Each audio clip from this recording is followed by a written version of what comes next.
my wife and I got in an argument and I left for work and I was mad all day at the office. In fact, I was so upset that I considered not going home that night, just sleeping in my office. But I had this change of heart right at the end of the day, and I decided instead to go buy her flowers. So I went home and I had flowers for her. And you might ask, well, why would you do that? You were angry at her. It was precisely because I was angry at her that I decided to do flowers. Now, I'm not the hero of the story. I didn't communicate well in the first place, which is what led to the disagreement.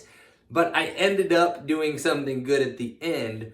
I chose a good action even though I wasn't feeling good. This is a mistake that we make all the time in our culture, where we think if we have to feel something in order to do something. If we act in a way that we don't feel like it, it makes it inauthentic or something like that. But that's just not the case. The truth is, emotions are good teachers, but they're not good leaders. Let me say that again. Emotions are good teachers, but they're bad leaders. The truth is, actions create attitudes. Motion creates emotion. So if we want to do good, even if we don't feel good, how do we do that? How do we get our attitude in the direction that we want it to be and our emotion in a place that's healthier and more positive? We activate our bodies. This is an incredibly simple, obvious secret that we often miss or downplay. Motion creates emotion, action creates attitude, and then it becomes a cycle. That attitude creates more action, but we can guide this in the direction of transformation by activating our bodies. How do we do that? Let's look at Romans 12, 1 through 2.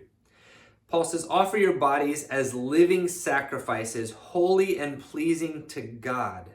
This is your true and proper worship, or some translations say this is your spiritual act of worship. Do not conform to the pattern of this world, but be transformed by the renewing of your mind. I find it interesting that he talks about transforming our minds, but first he talks about what we do with our bodies.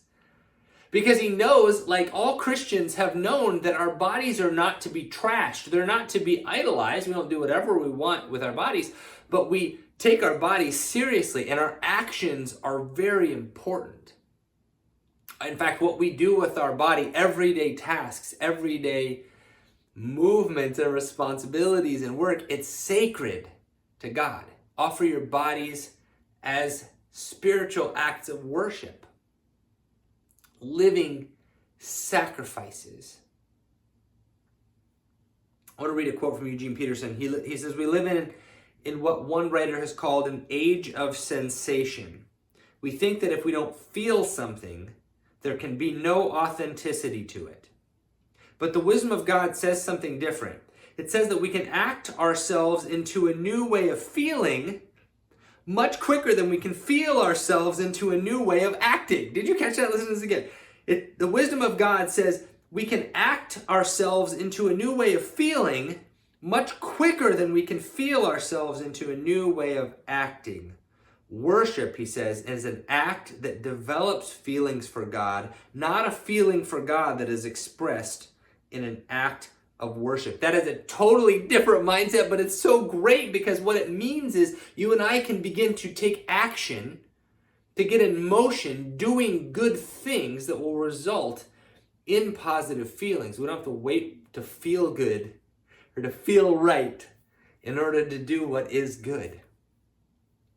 So let's practice this for a minute. Let me just ask you, what emotions do you want to have in your life? Think about that as we practice this. I'd like to invite you to do it with me wherever you are, if you can. Demonstrate what the posture and body language and facial expression of someone who is depressed looks like. Go ahead and do it right where you are. Okay, I'd probably do something like this. You're depressed, you're looking down, your shoulders are slumped, you're leaning over, not a lot of energy. Demonstrate the physical posture of somebody who's angry. Now breathe like somebody who is angry. Go ahead and do it.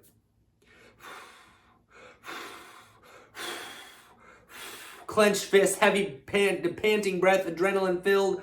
Demonstrate the physical posture of somebody who's anxious or fearful. Go ahead and try this. Shoulders are probably up, you're making fast movements, you're looking around, you're very unsettled. Demonstrate the physical posture and movements of someone who is weary, tired, worn out. How do they talk? Talk like they talk. Man, it's just an effort to do anything. Demonstrate the physical posture of somebody who's proud and thinks they're better than everybody else. What does that look like? I bet you know exactly what it looks like. You've seen people do this.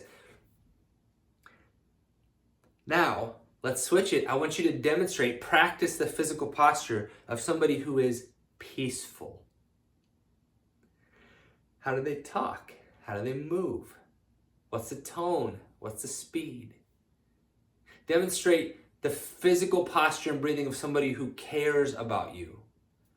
They look you in the eye. They smile at you. They're paying attention.